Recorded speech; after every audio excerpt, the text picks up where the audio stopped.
నారా లోకేష్ బాబు గారి సొంతిల్లు. నా యొక్క ధ్యేయం అభివృద్ధి.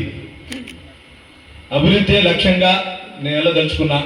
5 సంవత్సరాలు అంటే కూడా నా లక్ష్యం 4 సంవత్సరాలే.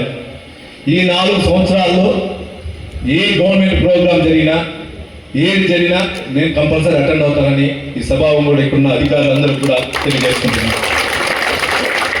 నాకు ప్రజల సమస్యలు, అదేవిధంగా అధికారుల సమస్యలు ఏదైనా కూడా నేను పరిష్కరించేదానికి ముందుకుంటానని కూడా ఈ వేదిక పైన ఉన్న అధికారులందరూ కూడా మీ ద్వారా కూడా తెలియజేసుకుంటున్నాను.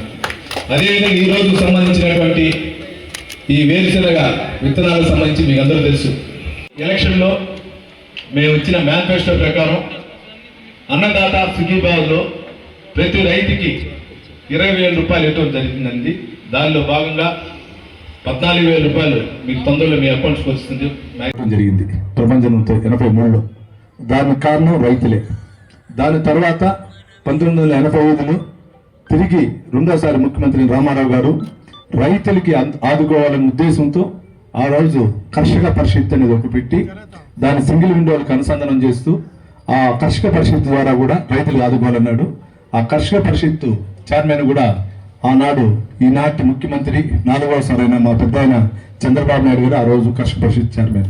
అంటే ఉన్న అధికారులు కానీ అందరూ కానీ ఒకటే విజ్ఞప్తి, గతంలో ఏం జరిగిందో నాకు వద్దు. ఇప్పుడు అందరూ కుటుంబ సభ్యులాగా ఉందాం. లేదు కష్టం ఉన్న వ్యక్తులు ఎవరైనా కూడా చెప్తే నేనే వాళ్ళకి ఏ ప్లేస్ కావాలంటే ఆ ప్లేస్ ట్రాన్స్ఫర్ చేయిస్తాను. మనం అందరిని ఆదుకుందాం. మీ దగ్గరికి వచ్చి ఏ రైతైనా పర్వాలా ఎవరినైనా ఆదుకుంటాం. నేను మీకు అన్నదమ్ముళ్ళగా ఉంటా. ఒకవేళ మహిళా సోదరులు ఎవరైనా నాకు చెప్పలేని విషయాలు ఉంటే కూడా మా మిసెస్కి చెప్పొచ్చు. ఆమె కూడా 3 రోజులు అందుబాటులో ఉంటుంది వారంలో. ఆమె